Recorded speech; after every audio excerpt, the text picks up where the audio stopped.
¿Qué tal? ¿Qué tal? ¿Qué tal? ¿Cómo va? ¿Cómo arrancan esta jornada? Nosotros acá, pura energía. Por supuesto, con mucha actitud, que es lo que siempre nos garantiza valorar esta oportunidad que tenemos de vivir, ¿no? Ni más ni menos. Arroba en casa salud ok. Arroba ni para tore, nuestras redes sociales para que estemos conectados, para que nos dejes tus mensajes hermosos siempre. Y si hay dudas, consulta, nosotros nos encargamos de vehiculizarlo. Y por otro lado, nuestro WhatsApp, el 011-3545-6043. Un programa dedicado a lo que siempre buscamos, que es tu bienestar, el de tu familia, el de tus seres queridos. Y ese bienestar no lo construye el de al lado, lo construís vos con tus pequeñas pero grandes decisiones. Por eso arrancamos este programa recibiendo a Andrea Chertano, que ya está ahí del otro lado preparada. ¿Para qué? Para guiarnos, que es algo que sabes hacer. Y muy bien, Andrea, ¿cómo te va? Bienvenida. Hola Nati, buenos días a todos y gracias por la Un placer. presentación. Un placer encontrarte siempre, porque bueno, de esto se trata, de cómo cada uno buscamos ese bienestar a través de pequeños cambios que no tienen que ser todos juntos y de un día para el otro, sino que tenemos que empezar a incorporarlos. Hay mucha información en el medio, algunas sirven, otras no tanto, y hay muchos datos que a veces no sabemos cómo ejecutarlo. Hoy vamos a hablar del caldo de hueso. En la historia, por supuesto que tu abuela o alguien ya habrás visto que lo hacía, pero ahora está como de moda y en realidad es mucho más que una moda. Muchísimo más que una moda, sí, esto viene de vieja data, ¿no? Eh, Claro, es una manera maravillosa, fácil, económica de proveernos de colágeno, tan necesario para la estructura de nuestro pelo, de nuestra piel, de nuestras uñas, nuestro cuerpo en sí necesita colágeno, lo produce, pero a cierta edad comienza a disminuir esa producción, así que hay que suplementarlo. ¿Y qué mejor forma de hacerlo de forma natural, con un claro, caldito casero? claro, claro, claro. Esto que es muy importante, y ahora nos enseñás a hacer este caldito, que no es ir y comprar lo sintético de la farmacia, que bueno, en algunos casos habrá que hacerlo con indicación médica, pero en este caso no tiene contraindicaciones y es muy sencillo. Ahí te estoy viendo que tenés una olla con agua, por ejemplo, y estás poniendo, ¿qué, Andrea? Se ponen huesitos, pueden ser de vaca, de pollo, ¿sí? Inclusive se puede hacer de pescado, se ponen en remojo en agua con un poquito de Ujú. vinagre para quitar los minerales y que comience a aflojar lo que necesitamos. Se le puede poner verduras para saborizarlo un poco, las verduras a elección, y eso se pone a hervir a fuego fuerte para que largue toda la espuma. Todos habremos visto alguna vez hacer un puchero, una sopa, Claro, y sabemos que la carne larga como una espumita en la superficie que se va retirando. Así que la receta bien. es súper fácil. Cuando comienza el hervor, se baja el fuego bien, bien bajito. Yo ahí muestro que es bien bajito, bien corona, se le llama, Sí. porque el hervor tiene que ser suave, ¿sí? A partir de ahí, varias horas hay gente que lo hace en 6 horas, hay quien lo hace en 12, se aconseja 24 horas, puede ser en forma Ujú. interrumpida, y hasta Bien. quien lo hace en 48 horas, ¿sí? Todo para obtener la gelatina, que es el colágeno, ¿sí? Claro, mi pregunta ahí es, vos lo pones a hervir, el agua empieza a consumirse, ¿y cómo haces? ¿Lo tenés que ir reponiendo esa agua o cómo es?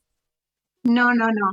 Eso nunca, nunca reponer el agua porque ahí se pierde el resultado final que queremos, la gelatina. Lo que hay que Claro, hacer, el secretito es el fuego bien, bien bajito y tapado, no destapar para nada. para que no vaporice. Yo muy claro, para que no se evapore, o sea, se va a evaporar una porción del Sí, agua, pero tratamos de que sea lo mínimo, y bien, de una olla llena de agua va a quedar quizás la mitad o un poquito más de la mitad, ¿sí? De caldo. bien, Ese bien, caldo no, va a tener mucha grasa que al claro, enfriarlo la vamos a retirar, ¿sí? No se bien, tira, se puede seguir consumiendo, perdón, se puede seguir utilizando esa grasita para cocciones, ¿sí? Sobre todo si es de huesos de vaquita pastoril, que es tan ajá, preciado, porque no es lo que abunda en el claro. consumo. Entonces, la grasita también es muy buena, tiene muchas propiedades. Muy bien, entonces, por ejemplo, el osobuco que vi ahí que es un corte, vos pones el hueso con la carne, vimos que pusiste también. Sí, le agregamos un poquito de carne para que tenga sabor, más sabor, Ah, ¿sí? ok, Pero eso después todo se cuelan los huesos, las bien, articulaciones, porque se utilizan todos cortes económicos que casi son de claro, desecho.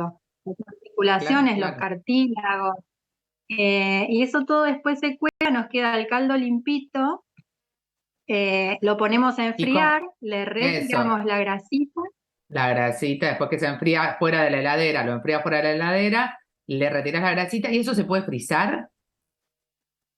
Sí, lo ponemos fuera de la heladera que se entibie, luego a la heladera unas horas, ahí es donde sube toda la grasa, se retira la Ok, grasa y se corta la gelatina que nos quedó en porciones que podés dale. frizar perfectamente. Genial. Arroba naturalizalo, re fácil. Arroba naturalizalo, una red social hermosa de Andrea. ¿Y cuánto tengo que consumir en la semana? ¿Qué dosis diaria o semanal? Se puede tomar una taza por día perfectamente o lo podés mezclar media taza con media taza de caldo de verduras o en una salsita. Lo podés usar para desayunar, para salir del ayuno. Es muy bueno en deportistas sobre todo, Sí, para utilizar en el desayuno. Y también podés consumir cuando lo puedas hacer, digamos, 2, 3 veces por bien, semana, ¿sí? Una vez que el cuerpo ya genial. empieza a recibir ese colágeno que se ve, Ya está buenísimo, se te va a florece en renotar. nuestra Y digo, piel. claro, se nota el toque. Y ya cerrando te pregunto, saco ese cubito de colágeno, ¿lo dejo derretir solo? ¿Está bien si lo pongo en el microondas? ¿Qué nos aconsejas? Es calentar esa gelatina que vuelve a ser líquida, ¿sí? Claro, Y la podés consumir así con un poquito de sal o la podés y mezclar, como listo. te decía, en una taza, en un Perfecto. plato. Bien, una vaso, una Lleno de sopa, lo que propiedades. quieras. Y lo que me gustaría remarcar, hoy que está Sí, tan caro todo, realmente es muy económico hacerlo y colabora muchísimo en la salud de todos, ¿sí? sí, sí, Así muy que hasta en los importante. hogares más humildes, sí, hasta en los hogares más humildes que haya caldito de huesos, calentándolo como sea, porque lleva muy poquito calor, muchas horas, pero de muy poquito calor, así que no dejen de hacerlo para la familia, para los chicos, para los ancianos, para las Sí, mujeres. tenerlo como hábito, empezar a incorporarlo como hábito. Es muy importante, Andrea, lo que nos Sí. señalas. Arroba naturalizalo, Zalo, con Z, naturalizalo. Te mando un abrazo grande, gracias. Vamos a ponernos a Un hacer abrazo, caldo de Nati. hueso, siempre, para estar mucho mejor y para Bien. compensar un montón de cuestiones que nuestro cuerpo necesita. Miren, nosotros acá hablamos siempre de los hábitos, de todo lo que podemos hacer, pero hay cosas que nos suceden que se nos van de las manos en lo individual, pero que necesitamos reinterpretarla desde lo colectivo, algo que les digo cada día, y que esto tiene que ver con lo que está sucediendo en el Delta del Paraná, en mi querida ciudad de Rosario, en toda la costa que tenemos aquí en nuestro país, del río Paraná, este delta tan maravilloso, que es sin dudas un lugar donde la naturaleza más espléndida se ha desarrollado. Y lamentablemente hay gente que atenta no solamente contra este recurso natural, sino contra la vida humana. En este informe de Camila Ibarra hacemos un repaso de todo lo que tenemos que tener en cuenta y saber respecto a esta tragedia ambiental que además es humanidad. Hola Nati, buenos días. Y buenos días a vos que estás ahí detrás de la pantalla. Vamos a organizar todo lo que está pasando con la ley de humedales y los incendios en Argentina. Hace unos días los vecinos de Capital Federal se levantaron con mucho humo y olor a quemado. Los tweets llegaban desde Martínez, Belgrano, Tigre e incluso desde zonas de Lamba, como por ejemplo Mataderos, Hurlingham y Lanús. La buena noticia relacionada a la salud es que los contaminantes en el aire se encuentran por debajo de los límites admisibles establecidos. ¿Qué está pasando? Esto se remonta a los incendios en las islas del delta del río Paraná, que llega el humo a Buenos Aires por el viento del noroeste. Que para hacerlo más sencillo te muestro este mapita. Este es el delta del Paraná, un conjunto de islas que forman una red de pequeños canales cubiertos por densa vegetación. Empieza a la altura de la ciudad de Diamante en Entre Ríos y se extiende hacia la confluencia del Paraná con el Uruguay, ocupando parte de los territorios de Buenos Aires y Entre Ríos, que hoy están así. Lo cierto es que el 95% de los incendios forestales son causados por intervenciones humanas. Y este dato se remonta a los incendios en Corrientes que empezaron en enero pero se multiplicaron rapidísimo. ¿Te acordás? La cobertura vegetal afectada el 21 de febrero del 2022 equivale al 11% de toda la superficie de Corrientes. Y la situación se agravó aún más cuando el fuego llegó al segundo humedal más importante de Sudamérica, los esteros del Liberá. Es acá donde vimos todas las imágenes de los animales calcinados, escapando del fuego e incluso muchas especies en extinción perdiendo el poco espacio de hábitat que les quedaba.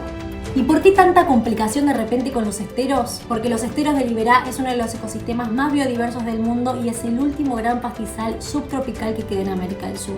Son grandes filtros depuradores y reservorios de agua dulce, amortiguan el impacto de las lluvias y es el ecosistema que almacena más carbono. Y es muy difícil controlar el fuego en los esteros porque tiene un suelo tan poroso que a veces el fuego viaja por debajo de la tierra desde el lugar que ya se extinguió y aparece metros después si la temperatura supera los 35 grados. Y tampoco los humedales cuentan con caminos que le facilitan el paso y el trayecto a los camiones hidrantes. Pero volvemos a retroceder porque los incendios no es algo de ahora, sino que es una noticia de hace como ya más de 5 años que aparecen cada vez con más frecuencia y también con más intensidad. Y es acá donde aparece entonces la famosa Ley de Humedales. Este proyecto de ley va y viene desde el año 2013, cuando se presenta el primer proyecto de ley que busca proteger a los humedales, pero ahí se aprobó 2 veces en senadores y no llegó a sancionarse en diputados. ¿Y qué es lo que busca la ley de humedales? Entre algunos de sus puntos están la creación de un inventario nacional de humedales para saber cuántos son, dónde están, qué características tienen y cómo impactan o cuál es su rol directo en la zona.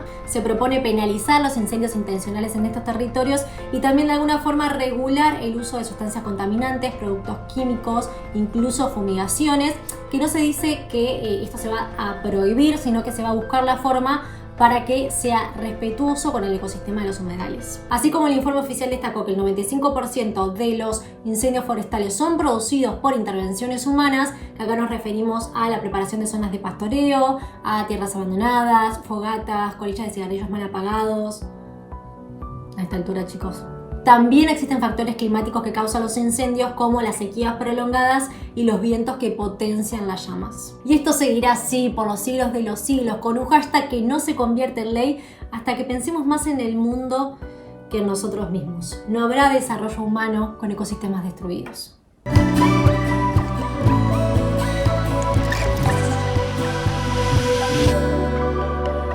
Sin duda, Cami, no habrá ecosistemas ni vida.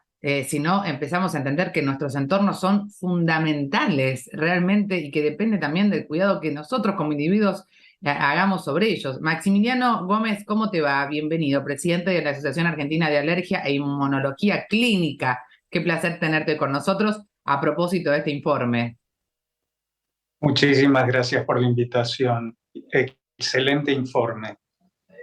Sí, la verdad es que nos pone de manifiesto una realidad que realmente ignorarla sería una negación absurda, ¿no? Y sobre todo esto que nos empieza a pasar, como decía recién Camila en el informe, hay ciudades donde de verdad hay una convivencia con estas consecuencias concretas y hay gente que quizás no fue alérgica, ni te cuento los que ya son alérgicos, que la pasan muy mal, Maximiliano, muy mal.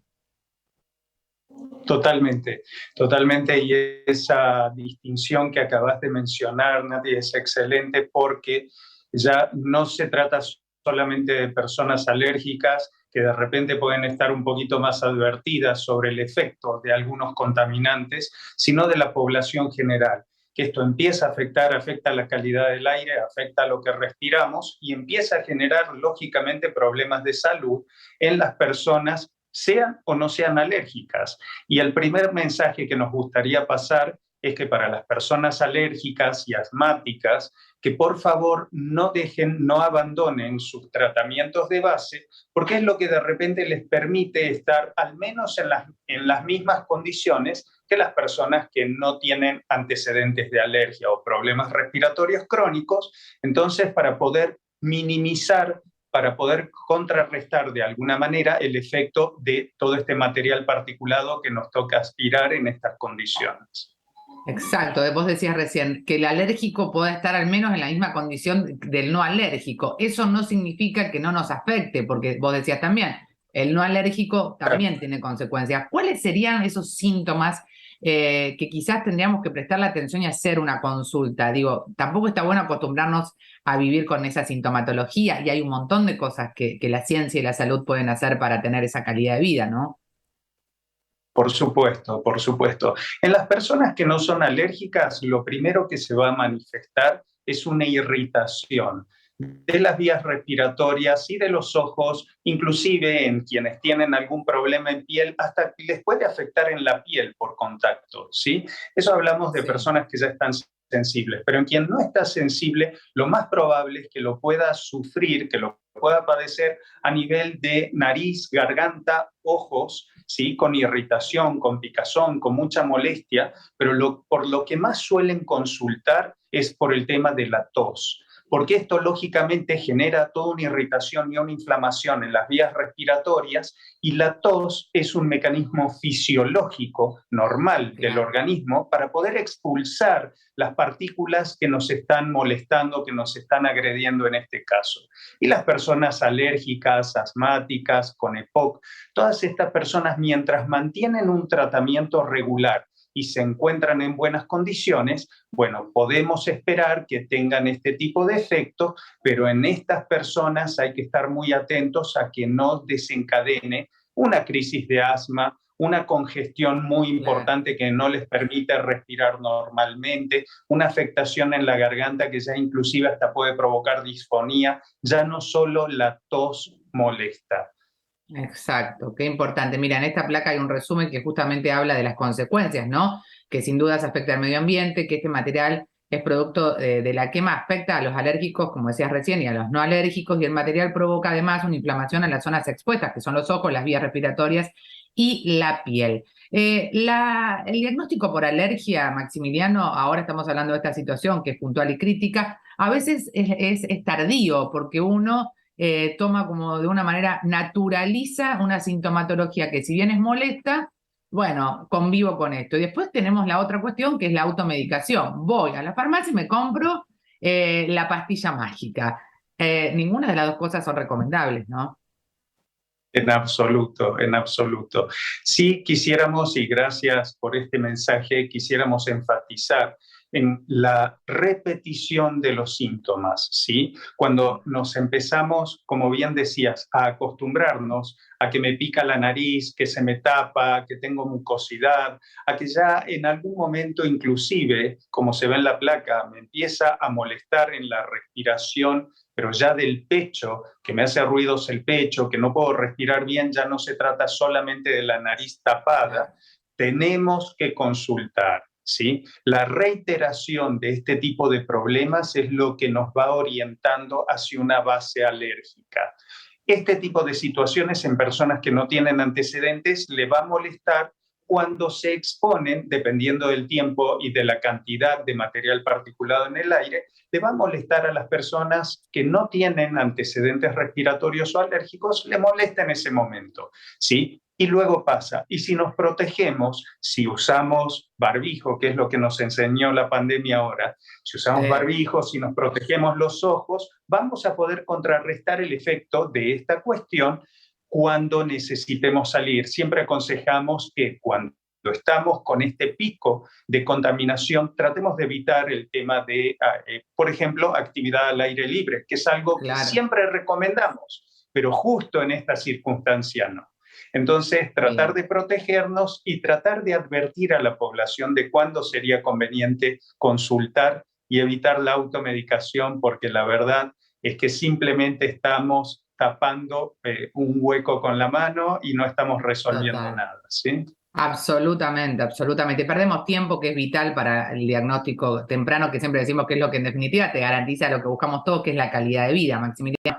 Te mando un abrazo, gracias. Y les digo a todos que pueden verlos, escucharlos, contactarlos en @AAEIC, @AAEIC, que es la Asociación Argentina de Alergia e Inmunología Clínica. Un placer, seguramente nos volveremos a contactar porque hay mucho que tenemos que seguir transmitiendo porque es eso, educar en salud, de eso se trata. Te mando un abrazo, Maximiliano, gracias. Un placer, igualmente. Adiós. Nosotros siempre hablamos de muchos temas en este programa, por suerte, en el que la televisión pública nos permite abordar todo lo referido al bienestar y a la salud en términos generales. Hablar de gordofobia es hablar de una problemática que afecta a miles y miles de mujeres y hombres, no solo en nuestro país, sino en el mundo. Hay un testimonio que queremos compartir con ustedes y que pone de manifiesto una emoción, una sensación, algo que atraviesa, en este caso a una mujer, pero que sin dudas va a representar la emoción de cientos y miles de mujeres argentinas y hombres, por supuesto, también. ¿Qué le pasa a la gente con la palabra gordo? Es algo que no entiendo. No entiendo por qué la gente tiene esa necesidad de ir a tu cara y decirte, estás gorda. Claro, ya lo sé. Lo peor que le puedes hacer a un gordo es decirle, estás gordo, eres una ballena, eres una foca, deja de comer, porque comes, no comas. ¿Realmente qué es lo que va a suceder? Pues que vas a quedar con amigos, te va a dar vergüenza comer delante de ellos, porque tienes miedo al que dirán, al que pensarán, van a decir, ¿ves como si que era una ballena? Ese tipo de cosas, y luego llegas acá a tu casa y te pegas un atracón por pura ansiedad. El problema de esta maldita forma de cuerpo, de como tú eres, es que es para toda tu vida, porque yo llevo toda mi puta vida a dieta, o sea, siempre he estado a dieta, no conozco ni un solo día que no haya tenido que estar a dieta si quería adelgazar, porque al final, cuando paras de hacer dieta, vuelves a engordar. Bueno, un testimonio realmente, te diría, visceral. En este caso, Jessica Leiva, que ya está con nosotros. Lavia, te cambié el apellido. Jessica Lavia, ¿cómo te va? Bienvenida. Un placer tenerte con nosotros para abordar un tema que realmente afecta, como decía al comienzo, a tantísimas personas en el mundo entero, sobre el cual vos has trabajado y mucho, ¿no? Desde lo experiencial y sobre todo desde las herramientas que podemos acercarles a ellos y también a los entornos. Hola, ¿cómo estás? Un placer estar acá en tu programa. Sí, la verdad que, bueno, estoy sacando mi segundo libro en este momento que se llama Sobrevivir un mundo gordofóbico sin caer en trastornos alimentarios, y previamente escribí un libro que se llama Pese lo que pese, contra la hegemonía del cuerpo ideal, en el que repensamos, ¿no? ¿Qué pasa con todos estos estereotipos, todos estos mandatos, y cómo esto termina afectando la salud integral de, como bien dijiste antes, un montón de personas en el mundo? Ahora, cuando hablamos de gordofobia, ¿de qué hablamos? Porque, a ver, hay palabras que hay gente que entiende la significancia y otros que quizás entienden algo que no es correcto. Entonces, empecemos por el principio. ¿De qué hablamos cuando hablamos de gordofobia? Cuando hablamos de gordofobia, lo que estamos hablando es de estigma, de violencia, de discriminación, de opresión que sufren un montón de personas en el mundo simplemente por el tamaño de su cuerpo o por el peso que tienen. Y esto es muy importante aclarar, porque generalmente cuando hablamos de fobias, hablamos de patologías, y por eso hoy en día, si bien se sigue utilizando esta expresión que es gordofobia, se suma la expresión gordodio para que se entienda que no estamos hablando de una patología, sino que estamos hablando justamente, ¿no?, de una violencia que se ejerce gratuitamente sobre un montón de otras personas y que dañan su salud integral. Es muy importante porque la salud integral no es solo física, sino también está comprometida la salud emocional, la salud mental, que son clave para este equilibrio, ¿no?, que siempre uno está buscando. Vos hablás en tu libro, en el último libro, de sobrevivir. Si bien es una palabra, hay dos composiciones. Vivir, que es la parte positiva, pero sobrevivir. ¿Qué le decís a quien quizás nos está escuchando en este momento y está atravesado por esta situación? ¿Qué es sobrevivir? ¿Cómo hago para salir de esa circunstancia en la que el entorno tiene una mirada hacia mí, o muchas veces yo siento que no se verbaliza, pero que existe esa mirada, ese prejuicio, ese abordaje del otro hacia mi persona? Bueno, lo primero es entender que no vamos a poder hacer nunca nada desde lo individual si no hay un cambio colectivo. Estos mandatos y estos estereotipos nos atraviesan a todas las personas, independientemente del tamaño de nuestro cuerpo, y también nos terminan empujando, en muchos casos, hacia los trastornos alimentarios. Por eso lo primero que tenemos que entender es que necesitamos un cambio colectivo, que necesitamos que todas las personas seamos conscientes y entendamos esta violencia y esta discriminación. Y quienes ejercemos roles en la salud tenemos un desafío muy importante, ¿no? Como corrernos de la medicina pesocéntrica que estamos tan acostumbrados a trabajar y empezar a mirar más allá del tamaño de los cuerpos, la salud de las personas, y buscar de qué manera, ¿no?, cada persona puede habitarse más saludablemente sin caer en un montón de estereotipos y mandatos que terminan, como bien vos dijiste, enfermando la salud mental y la salud emocional de un montón de personas. Entonces, todo lo que sea construir amor propio y trabajar en el respeto personal y en la salud personal, por supuesto que es un montón y es muy importante, pero también tenemos que lograr que el cambio sea colectivo. Tenemos que cambiar esta cultura pesocéntrica y gordofóbica, porque no hay manera de que una persona sola pueda salir de esto. Desde luego. Ahora, ¿cómo hacemos ese cambio? Empieza por casa muchas veces, en esta mirada que quizás uno como educador tiene sobre los hijos, en esta mirada o comentarios que haces respecto a un integrante de algún círculo de amistad, de familia, en la construcción de los momentos en los que uno se alimenta. ¿Cómo empezamos prácticamente, digamos, llevándolo esto a tu rol principal como profesional, ¿no?, de la salud? ¿Cómo podemos empezar a implementarlo desde cero, digamos, el que quizás hoy lo quiere iniciar? Me parece muy importante que podamos como ejemplificarlo, ¿no? Bien, buenísimo. Bueno, por un lado necesitamos políticas públicas que acompañen y tenemos educación sexual integral en las escuelas y es muy importante que también en esos espacios se pueda trabajar. Y después desde casa, desde lo individual, es muy importante que haya temas que dejen de ser tabú y es muy importante que dejemos de girar todo, ¿sí?, en el tamaño de los cuerpos, en la delgadez, en esto de asociar que el cuerpo flaco es el cuerpo que está bien y es el único cuerpo válido. Entonces, poder charlar de estos temas es muy importante. Sabemos que los trastornos alimentarios comienzan en la infancia y en la adolescencia principalmente. Entonces, es importante que charlemos en casa sobre todas estas cuestiones y correr tanto el foco de la relación, por ejemplo, de la alimentación con el peso. Y entender que la alimentación es mucho más allá, ¿no?, de cuánto pesamos o no. Y son importantes nuestros hábitos saludables, independientemente de cuánto pesemos. Empezar a tener estas charlas en casa es importante.